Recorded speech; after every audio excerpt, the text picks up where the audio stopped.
Mag-uumpisa ang bago nating storya sa isang lalaki na nakatayo sa harap ng isang malaking bahay sa kalagitnaan ng gabi. Nilabas nito ang kanyang orasan at sinabing kailangan na niyang makausap ang head ng pamilya ng bahay na yon. Makikita sa loob na madami ang bantay pero hindi naman nag-alala doon ang ating bida. Ang kanyang hinahanap ay ang pinapalibutan ng mga tao sa kama na siyang elder ng wrong family. Pagkatapos tignan ng doktor ang matanda ay huminga ito ng malalim at sinabi sa lahat na hanggang gabing iyon na lang ang buhay ng kanilang pinuno. Sinusuportahan na lang kasi ng machine ang kanyang buhay at kailangan na lang nila itong tanggaping dahil tumagal na rin naman daw ito sa mundo dahil umabot siya ng 98 years old. Unti-unting bumukas ang pinto ng kanilang kwarto kaya agad namang lumingon sa direksyon nito ang lahat. Sinigaw ng bida sa mga tao doon na meron na lamang natitirang 13 minutes and 19 seconds ang buhay ng matanda. Agad naman siyang tinutukan ng baril ng mga bantay at tinanong kung sino siya at ano ang ginagawa niya doon. Hindi naman ito pinansin ng lalaki dahil nilabas na naman ito ang kanyang orasan at sinabing pababagilin niya ang oras ng mga bantay ng 100x, pagkatapos niya itong sabihin ay bigla na lang silang tumigil sa kanilang mga pwesto. Hindi naman makapaniwala sa nangyari ang ibang tao doon at tinanong ang ating bida kung siya ba ang may gawa noon. Sinabi nito na hindi nila kailangang matakot dahil pinabagal lang nito ang kanilang mga oras at babalik din sila sa normal pag sinabi niya. Magtatanong pa sana ang mga ito pero bigla na lang nawala sa kanilang harapan ang lalaki. Paglingon ng kalbo sa kanilang pinuno ay nandoon na rin sa tabi nito ang ating bida. Agad naman itong binati si Mr. Rong at sinabing hayaan niyang magpakilala ito sa kanya. Siya daw si Mr. Lee, isang businessman na naglilibot at kilala sa buong mundo. Hindi na daw siya magpapasikot-sikot pa dahil isa lang naman ang kanyang binibenta. Nung sinabi nitong oras ang kanyang kayang ibigay ay kitang-kita sa mukha ng matanda na interesado ito sa kanyang narinig. Nawala naman muna sa bahay ni Mr. Rong ang storya dahil bumalik muna ito ng 10 araw mula nung mag-umpisang makuha ng ating bida ang kanyang kapangyarihan. Makikita nating lumalabas si Lee sa isang building dahil katatapos lang niya sa kanyang trabaho. Iniisip nito ang paulit-ulit niyang ginagawa araw-araw at inisip kung hanggang doon na lang ba siya. Tumingin ito sa langit at sinabi sa kanyang isip na hindi na siya natutuwa sa nangyayari. Nag-iisip si Lee kung ano ang pwede niyang gawin para makawala siya sa buhay ng kahirapan. Bigla naman itong natigil dahil merong bumangga sa kanya na mukhang nagmamadali. Hindi natuwa doon ang ating bida kaya sinigawan nito ang lalaki at tinanong kung hindi man lang ba ito manghihingi ng tawad. Bigla naman siyang natigil dahil meron itong nakitang kakaiba sa ibabaw ng lalaking bumangga sa kanya. Nakita niya doon ang pangalan ng lalaki, edad nito, at ang nakasulat na remaining time. Napansin ni Lee na pababa ng pababa ang natitira nitong oras at nung dumating ito sa zero ay bigla na lang itong nabangga ng mabilis na kotse. Habang nagkakagulo ang lahat ng nandoon ay nakatayo lang ang ating bida sa kanyang pwesto dahil hindi pa rin ito maintindihan ang nangyayari. Dinumog na ng mga tao ang lalaking nasagasaan at nakita na naman ni Lee ang mga nakasulat sa kanilang ibabaw. Doon na nito naintindihan na nakikita niya ang natitirang oras ng mga tao sa kanyang paligid. Pero, sinabi nito na hindi yun posible kaya inisip nito kung nababaliw na ba siya. Lalo naman itong nalito dahil merong lumabas na orasan sa kanyang kamay pero alam niyang totoo ito dahil nahahawakan niya ang relo. Napansin ni Lee na merong pindutan sa taas nito kaya dahan-dahan niya itong tinulak. Hindi alam ng ating bida kung ano ang nangyari pero napansin nito na bigla na lang tumahimik ang buong paligid. Nakita niya na tumigil din ang ulan sa pagbagsak at bigla na ding tumigil ang lahat ng tao sa kanyang paligid. Nagtaka si Lee kung bakit hindi gumagalaw ang mga ito kaya kinalabit niya ang lalaki sa kanyang tabi. Bigla naman itong may naramdamang kakaiba at nakitang meron siyang nakuha mula sa kanyang hinawakan. Napatingin si Lee sa nakasulat sa taas ng lalaki at napansing dahil sa kanyang ginawa ay nabawasan niya ng oras ang natitira nitong buhay. Nagulat naman ito sa kanyang nagawa kaya nabato nito ang oras na kanyang hawak. Nung tumama ito sa ibang tao ay napansin ni Lee na nadagdagan naman niya ang natitira nitong oras. Doon na napagtanto ng ating bida na nakakuha siya ng napakalakas ng kapangyarihan. Iyon na daw ang oportunidad niya para makawala sa walang kwenta niyang buhay.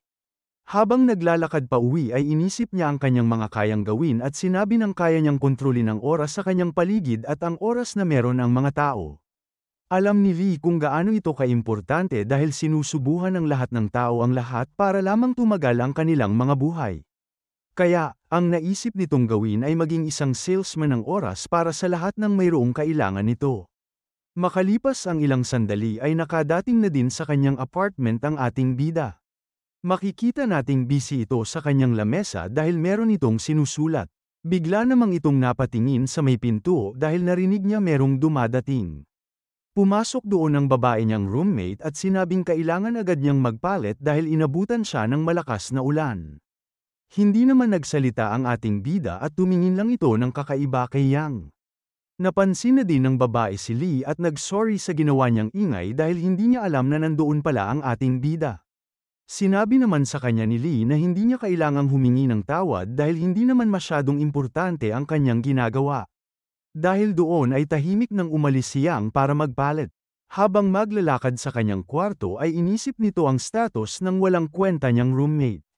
Pero, nung tinignan niya ulit si Lee ay hindi nito alam ang nangyayari dahil parang ang gwapo daw bigla nito sa kanyang paningin. Agad naman itong sinabi sa kanyang isip na hindi yun pwede dahil ang kailangan niyang mapang-asawa ay isang lalaki na galing sa mayamang pamilya. Hindi daw pwedeng magkagusto siya sa isang walang kwentang tao na walang pera. Nung dumating na si Yang sa kanyang kwarto ay ngumiti ito para hindi masira ang kanyang imahe at sinabi sa ating bida na papasok na siya sa loob at magpahinga na rin daw si Lee. Alam ng ating bida na wala siyang pag-asa kay Yang dahil maganda ito, mabait, at matalino. Pero, sinabi rin niya na iba na ngayon dahil meron na siyang kapangyarihan at hindi na siya kabilang sa mga normal na tao.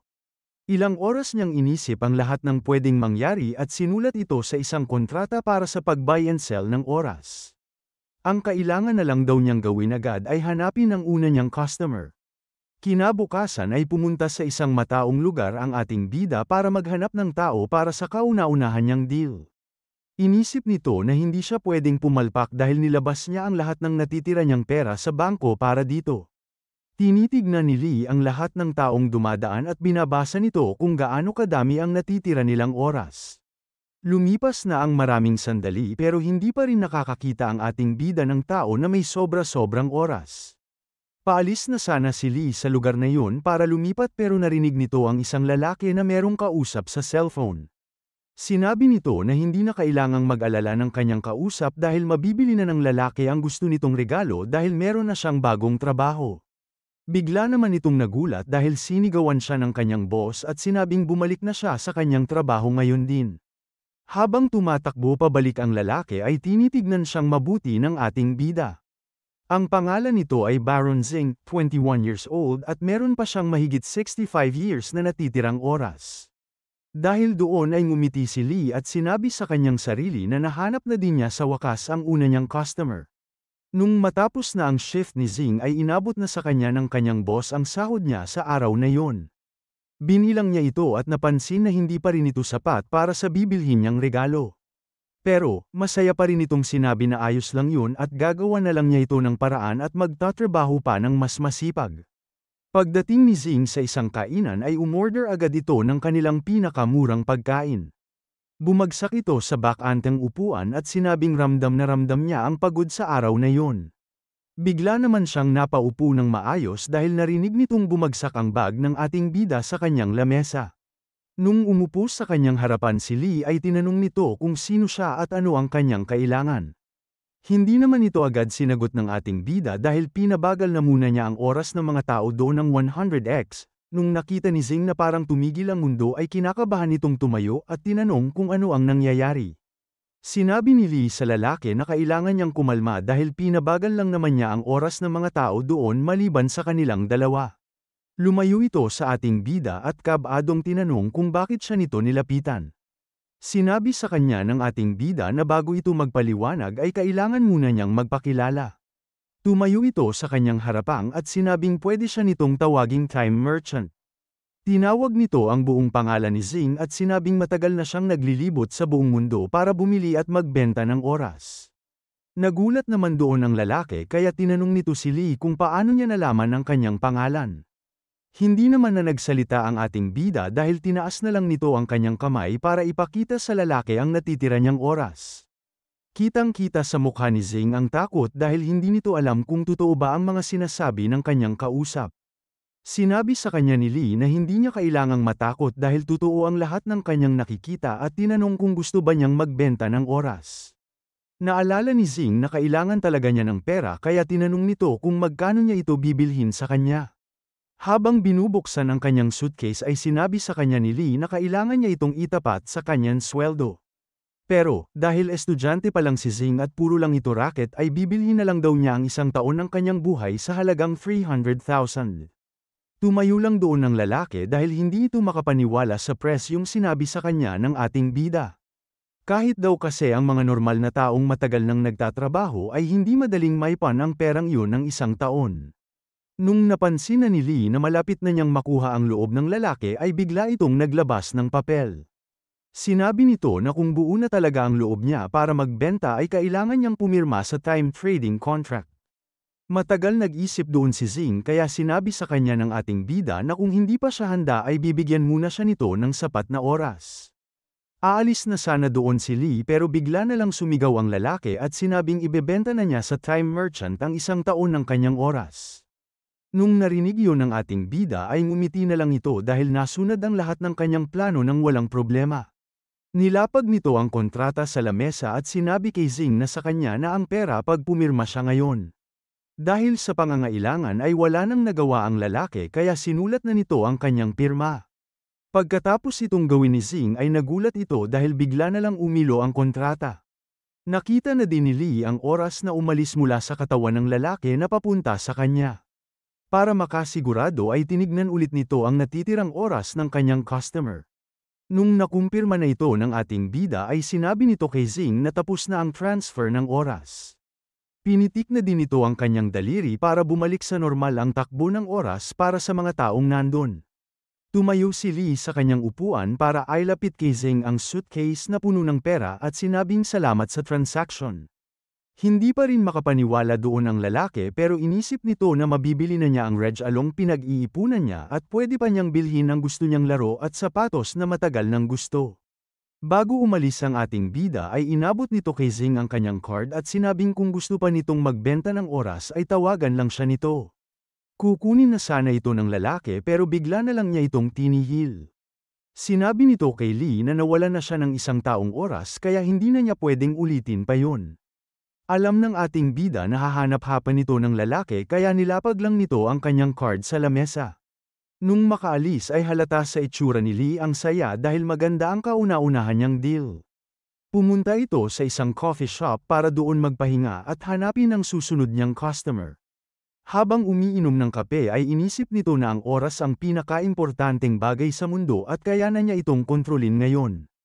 Iyon lang daw ang panindang laging hinahanap pero walang nagbibenta kaya kailangan niyang piliing mabuti ang kanyang pagbibentahan. Makalipas ang ilang oras ng paghahanap ay bigla nitong nakita ang isang article ng isang matandang family head na merong malubhang sakit. Kilala ito ng ating bida dahil ang Rong family na kilala din sa pangalang Strong family ay sikat sa buong China. Nabuo nila ang kanilang lakas at kayamanan sa business mula pa lang nung unang panahon. Ngumiti si Lee habang umiinom at sinabi nitong nakita na din niya sa wakas ang susunod niyang customer. Pagkatapos noon ay bumalik na ang ating storya sa mansyon ng Rong family. Habang nakahiga doon ng leader ay narinig nito ang lahat ng sinabi ng doktor na hanggang gabing yun na lang siya. Inisip ng matanda na naranasan na niya ang lahat mula sa mga gera hanggang sa mamuhay bilang isang hari pero hanggang doon na lang daw pala ang kanyang oras. Kahit alam niyang wala na siyang magagawa ay sinabi pa rin ito na hindi siya pwedeng mawala dahil kailangan pa siya ng kanyang pamilya at masyadong marami ang nakaasa sa kanya. Natigil naman ang iniisip nito dahil napansin ng matanda na merong nakatayong hindi pamilyar na tao sa kanyang harapan. Doon na nagpakilala ang ating bida at sinabing siya ay isang salesman at ang kanyang pangalan ay Mr. Lee. Nanlaki ang mata ng matanda at ng mga nandoon nung sinabi sa kanila ng ating bida na ang kanyang binibenta ay oras. Nagbulungan naman ang iba at inisip na hindi yun posibleng mangyari at sinabing scammer lang siguro ang lalaking yun. Pero, nagsalita ang isa sa kanila at tinanong kung paano naman nila ipapaliwanag ang mga bantay nang hindi gumagalaw. Bigla namang nagsalita ang ating bida at sinabing kung hindi pa rin sila kumbinsido ay mamaya na lang sila magtanong dahil hindi nalalagpas ng 10 minuto ang oras ng kanilang leader. Dahil doon ay wala nang nagawa ang bantay at pinaniwalaan na lang nito si Mr. Lee. Dahil businessmen ang mga ito ay agad nilang tinanong kung magkano binibenta ng ating bida ang kanyang oras. Pinaliwanag sa kanila ni Lee na depende ito sa kanyang customer dahil ang presyong gagamitin niya ay ang 1/5 ng perang nakukuha nito sa isang buong taon. Agad namang nagreklamo ang isang bantay at sinabing kung ibabase niya ito sa income ng Rong family ay aabot ang 1/5 nito ng 100 millions at masyado itong malaki. Hindi naman nagpaapekto doon ang ating bida dahil ngumiti lang ito at tinanong kung may presyo ba ang buhay ng kanilang leader. Sinabi din nito na masyado talagang ignorante ang mga mortal dahil mas pinapahalagahan pa nila ang pera kesa sa oras. Nagulat ang lahat nung nilabas ni Lee ang kanyang orasan dahil hindi alam ng mga ito kung ano ang kaya niyang gawin. Pinakita ni Lee ang status ng kanilang leader at nabasa ng lahat na meron na lamang siyang 5 minuto na natitira. Sinabi ng time merchant sa matanda na alam nito ang lakas at kayamanan ng mga Rong pero wala daw nakakatakas sa oras. Iyon ang rason kung bakit siya nandoon ngayon, dahil kaya siya nitong bentahan ng oras at pahabain ang natitira nitong buhay. Nung naintindihan na ito ng matanda ay tumingin ito sa ating bida at sinubukang magsalita.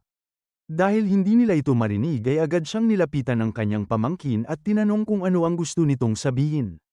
Tinaas nito ang kanyang kamay patungo sa time merchant at sinabi nitong gusto pa niyang mabuhay.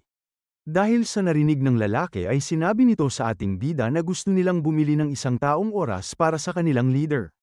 Pinitik naman na ni Lee ang kanyang daliri at sinabing wala itong problema.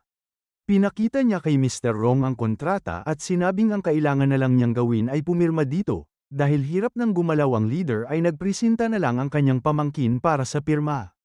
Pero, hindi daw ito pwede dahil ang bibigyan dapat ng oras ang mismong pipirma sa kanilang kontrata dahil kung hindi ay hindi ito gagana.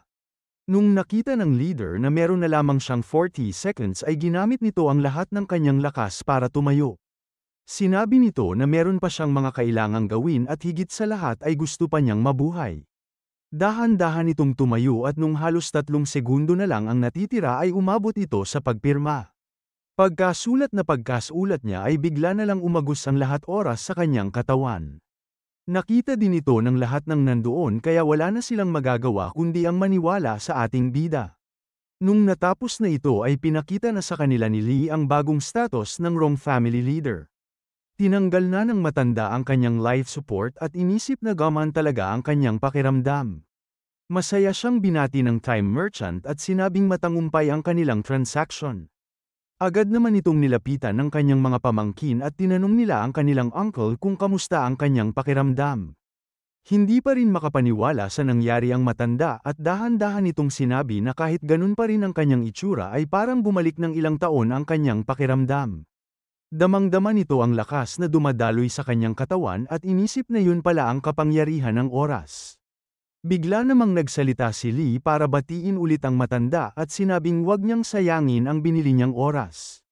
At nung okay na ang lahat, nagpaalam na din sa kanila ang ating bida at sinabing magkita na lang ulit sila sa susunod. Sinubukan naman siyang pigilan ng isang lalaki dahil hindi nito alam kung paano nila babayaran ang time merchant.